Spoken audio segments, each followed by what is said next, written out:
The morning was still, the kind of stillness that comes right before the day stretches open, quiet, golden, expectant. Nathan sat in his wheelchair in the backyard, staring up at the half-finished treehouse that jutted unevenly from the old oak like a stubborn promise. His right hand was blistered and raw from gripping tools. His shirt clung to his back with the effort of hours spent sawing, lifting, hammering. Around him, scattered in a loose semicircle, were planks of wood, a weathered toolbox, a makeshift ramp, and the ache of determination. The structure was crude, not square, and certainly not safe yet, but it was there, rising from the branches like hope built out of second chances. Behind him, the screen door banged open, and Maiko, his 7-year-old son, with an imagination far bigger than his frame, burst into the yard, barefoot and grinning. "Dad, is it ready yet? You said it'd be done by my birthday." His voice was pure excitement, joy without doubt. Nathan turned, managing a tired smile that masked the tremble in his arms. "One more wall, buddy. Just one more wall." He grabbed a long plank, hoisted it with effort, and began maneuvering it up the small ramp he'd constructed just to reach the base of the treehouse floor. His body strained with every inch, but his face didn't show it not to Micah. He reached the top, positioned the plank, and began hammering slowly, methodically, each strike more about resolve than speed. Below, Micah tilted his head and watched, eyes wide like he was witnessing magic. Across the fence, Mr. Ellister, neighbor, paused in watering his flowers. His phone, normally used for snapshots of birds and barbecues, was now raised quietly in his hand as he recorded. "Man's building that with one arm and wheels for his kid. Wow." The whisper was to himself, but the moment didn't need an audience. It was already bigger than the backyard, bigger than the ache in Nathan's muscles, bigger than the birthday looming just days away. By nightfall, the video, shaky, heartfelt, would quietly slip online, unnoticed at first. But not for long. 2 years ago, Nathan's life veered off the road literally and permanently.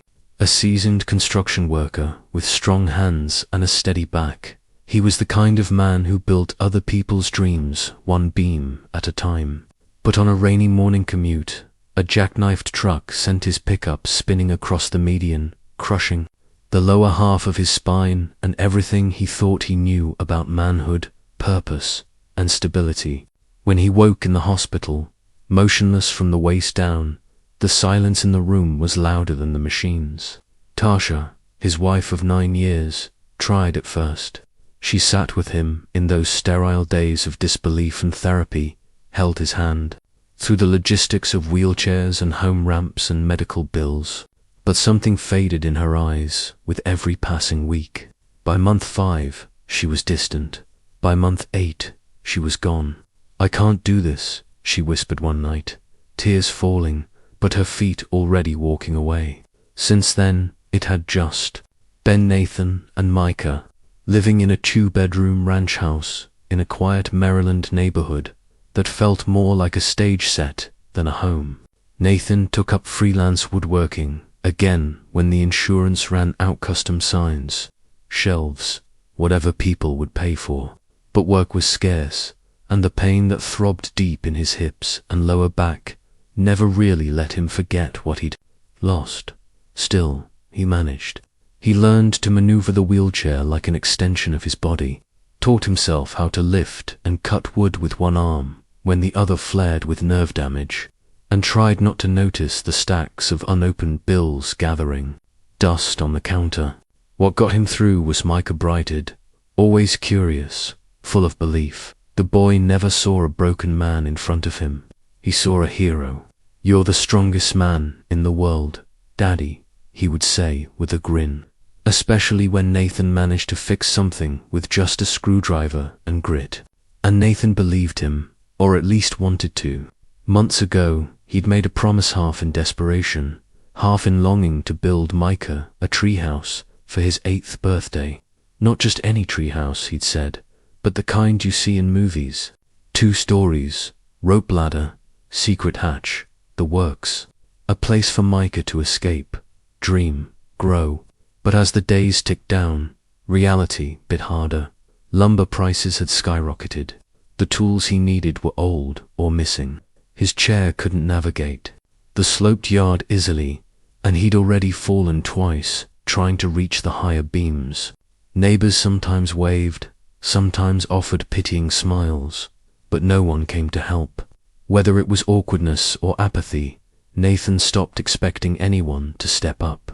He fought an exhausting battle in silence, not just against his physical limits, but against the voice inside that whispered he was failing to give his son joy, failing to be enough. Still, every afternoon, with Micah watching like an apprentice, Nathan wheeled into the backyard and kept building, not because he believed he'd finish in time, but because he needed to try, because fathers build what they can of and when it hurts. A week after that rainy morning when Nathan, blistered and aching, hoisted another crooked plank into place, everything changed. The neighbor's quiet recording of his treehouse, struggles set against Micah's hopeful voice asking, "Is it ready yet?" exploded online. One night it was just another post. By morning it was a phenomenon. On TikTok and Instagram, the video trended under the tag hashtag TREEHOUSE Dad, and within days it had amassed over 5 million views. People were moved not by spectacle, but by the raw devotion stitched into every shaky hammer strike and determined glance. Comments poured in from parents, veterans, single moms, even construction workers, strangers, who saw themselves or their loved ones in that backyard struggle. Nathan had no idea at first. It was Micah who came bursting into the living room, tablet in hand, eyes wide with wonder. "Dad, look, you're famous," he shouted, practically vibrating with excitement. Nathan rolled over, peered at the screen, and felt his stomach twist.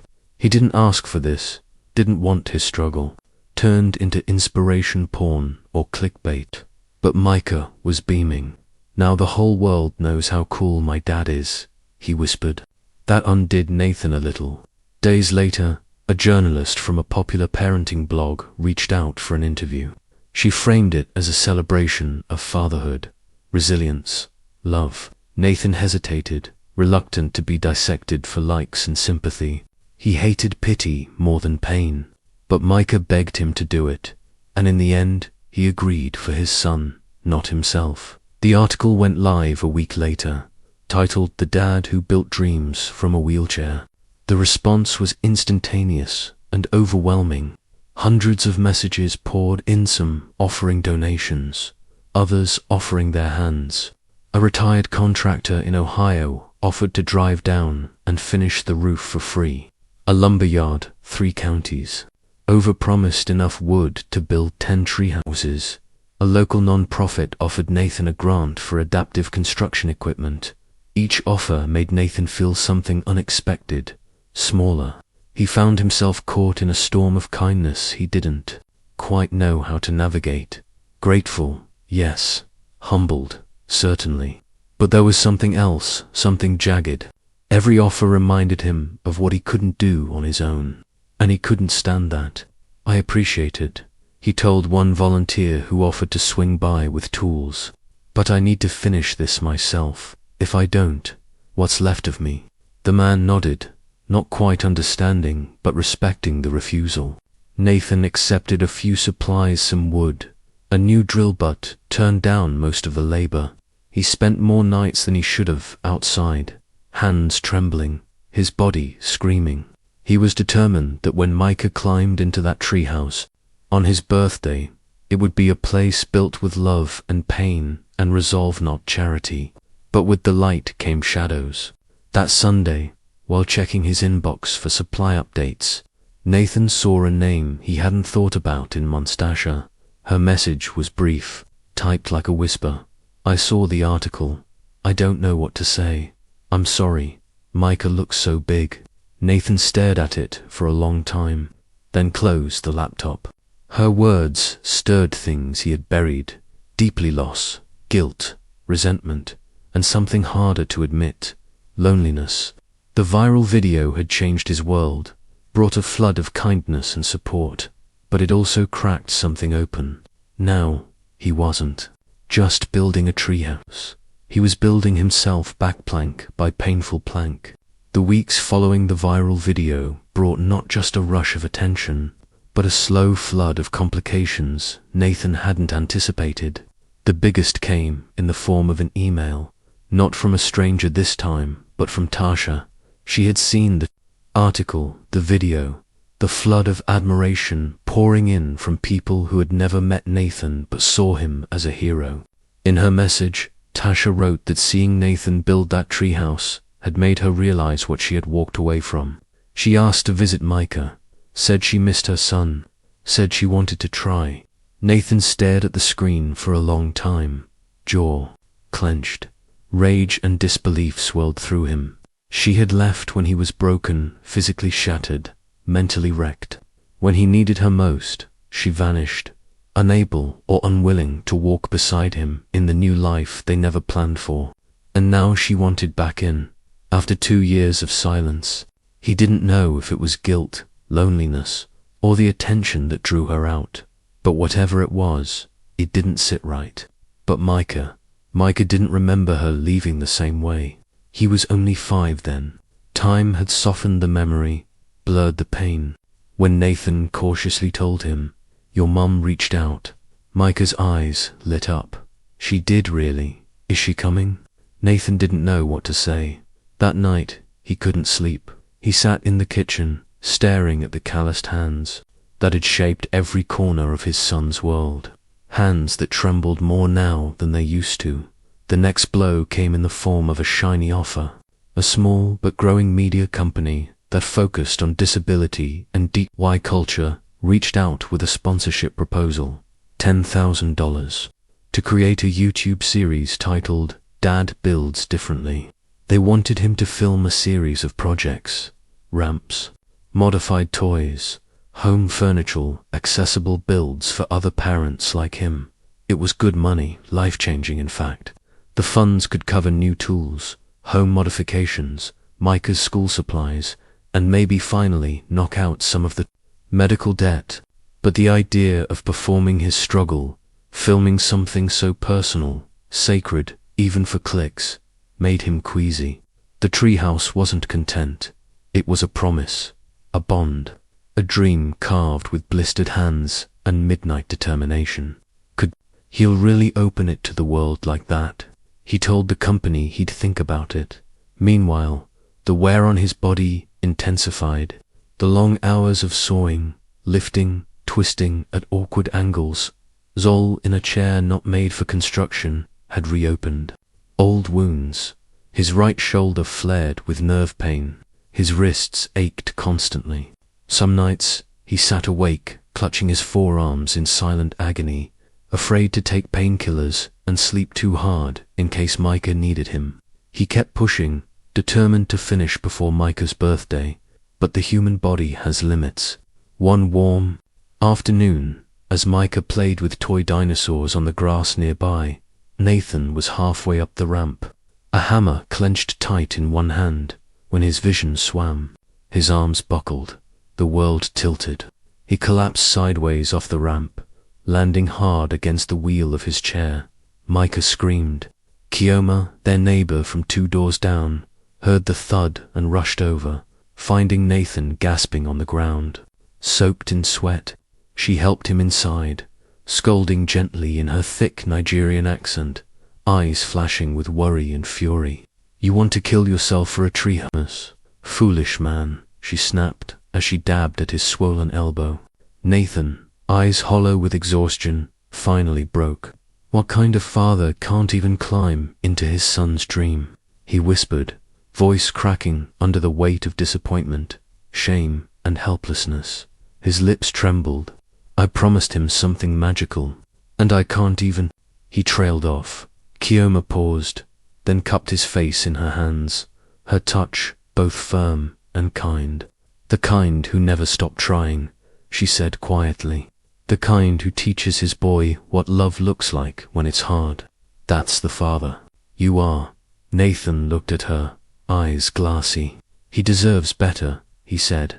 Kioma shook her head. He has you. That's enough. Later that evening, as Micah curled beside him on the couch watching cartoons, Nathan made a quiet decision. He would not let pride destroy what love was trying to build. He would call the video company, but he would do it his way. No staged shots, no fake smiles, just the truth. A man, a chair, a dream, and the boy who still called him Superman. The morning of Micah's birthday broke under a steel-grey sky. Heavy with clouds that threatened more than just rain, they carried the weight of disappointment. Nathan sat by the back door, staring out at the half-finished treehouse. The ramp was only halfway done, the railings were missing, and the painted walls they had planned as a surprise were just outlines in chalk. Rain began to fall, slow at first, then faster, soaking the wood and turning the backyard into thick, clanging mud. Nathan wheeled himself out anyway, tools on his lap, jacket soaked within minutes. He tried to hammer a board in place, but the wood was too wet. The screws slipped. His hands trembled. For a moment, he just sat there, drenched, broken, defeated. All the determination in the world couldn't fight through the ache in his arms and the mud at his wheels. I can't do this, he whispered to no one. And then, from the street, a car pulled up. Then another. Then 5 more. Nathan turned. As footsteps approached, a young woman in a raincoat carrying a toolbox, a bearded man with tarps, a group of college students in matching hoodies that read, #Treehouse did crew. They didn't knock. They didn't ask. They got to work. Someone laid down wooden planks to form a path. Another hauled beams from a truck. A local contractor shouted measurements, organizing tasks like a job site foreman. One man rolled up, beside Nathan, in a motorized wheelchair, grinning. I saw the video. Figured you could use another set of wheels, he said, offering a gloved hand. Nathan couldn't speak. The cold was nothing compared to the warmth spreading through his chest. They weren't here to pity him. They weren't here to save the day. They were here to finish it with him. By midday, the ramp was solid. By afternoon, the walls stood painted in bright blues and greens. A handmade sign read Micah's Sky Fort. And just as the sun peeked out from behind the retreating clouds, Nathan heard a voice behind him, one he hadn't heard in person for 2 years. It's beautiful, Tasha said softly. She stood at the edge of the yard, soaked from the rain, unsure, hands clenched at her sides. Nathan turned. He didn't lash out. He didn't tell her to leave. Instead, he looked down for a long moment, before meeting her eyes. You left me, he said, quiet but firm, and I'll never forget that. But Micah, he still needs you. This isn't about us anymore. Tasha's lip trembled. She nodded. I know, I want to try, if you'll let me. Nathan nodded slowly. Don't try for me. Do it for him. As the sun settled low, casting gold across the wet wood and glinting off painted railings, Micah stepped onto the deck of his treehouse for the first time. The volunteers cheered as he ran up the ramp and into the open door, eyes wide. Inside, there were beanbags, a telescope, even glow-in-the-dark stars pasted to the ceiling. He turned and looked down at Nathan, who sat watching from below. Tears rolled down Micah's cheeks. Best birthday ever, he whispered, then scrambled back down and ran into his father's arms, squeezing him tight, uncaring of the mud or the tears or the crowd watching. Nathan held him close, his heart pounding, not from strain, but from awe. He had built a dream, and the world had helped him finish it. In the weeks that followed Micah's birthday, the treehouse stood, not just as a structure of wood and nails, but as a monument to quiet perseverance and the power of collective care. Nathan, once hesitant and fiercely private, began to see the beauty in sharing not just his struggles, but his strength. He finally accepted the idea he had wrestled with, launching the YouTube channel. But not for fame, not for likes or sponsorships. He wanted it to be a resource digital workshop for other disabled parents who, like him, had once stared down their limitations and wondered what was left. He called the channel Rolling Builds, and his first video, How to Build a Treehouse from a Chair, opened with footage from Micah's birthday. He spoke directly to the camera, honest and unpolished, his voice steady as he admitted how scared and small he had felt. But then he showed how the ramp was constructed, how custom clamps could substitute grip strength, how modified tools opened possibilities. Within days, the channel gained traction, but more importantly, messages poured in. Thank you. I didn't think I could do this until I saw you. You made me believe again. Nathan partnered with the local college's engineering department, collaborating with students eager to design adaptive tool systems. Together, they created a series of tutorials on accessible home projects, from raised garden beds to bunk beds with side lifts. Each episode featured Micah helping out, laughing and narrating like a seasoned co-host. The two of them, father and son, became not just content creators, but catalysts. The treehouse that had once seemed like an impossible dream became a community symbol. Local kids flocked to it after school. Parents volunteered to maintain it. Weekend workshops were held beneath it, teaching other families how to build, adapt, and dream differently. Tasha, to her credit, didn't disappear again. She came by more regularly, not forcing her way in, but listening, showing up for recitals, making breakfast when Nathan needed rest. The conversations between her and Nathan remained cautious, sometimes strained, but grounded in a shared love. For their son, Nathan remained protective. He had earned the right to be, but he no longer carried the burden alone. Trust, he realized, wasn't a door you opened all at once. It was a window you cracked bit by bit. One Saturday, local artists came together and painted a mural along the treehouse ramp. Bright oranges and deep greens wrapped around images of hands lifting wood, wheels pressed into soft earth, and a child's hand pulling an adult's. Across the top, in bold, white letters, it read, "Strength isn't what you stand on, it's what you lift." Nathan wheeled back, staring at the mural for a long time, Micah's hand in his. He didn't say anything. He didn't have to. His silence, for once, was peace. One quiet evening, long after the laughter of neighborhood kids had faded and the sun dipped below the rooftops, Nathan wheeled himself into the backyard, drawn by the soft glow spilling from the treehouse window. Inside, Micah sat curled in a corner with a flashlight and a stack of comics, completely lost in his world. Nathan called up gently, "Mind if I come up?" Micah leaned over the edge, his face lit with that ever-familiar grin. "I already built you a ramp, Dad." Nathan paused for a moment, his throat tight with something that wasn't quite tears, but wasn't far from them either. With steady hands, he rolled up the ramp. His son's ramp hand crossed the threshold into the space he had once believed might always be just out of reach. The wood creaked softly beneath them. The air was cool and quiet, and the stars blinked patiently above through the little skylight they'd installed together. They didn't speak for a long time. They didn't need to. Nathan leaned back, Micah nestled against him, and they just sat there, father and son, wrapped in the kind of silence that says everything. Somewhere in the distance, wind chimes rustled, and a voice, maybe just memory, maybe more, spoke, low and sure.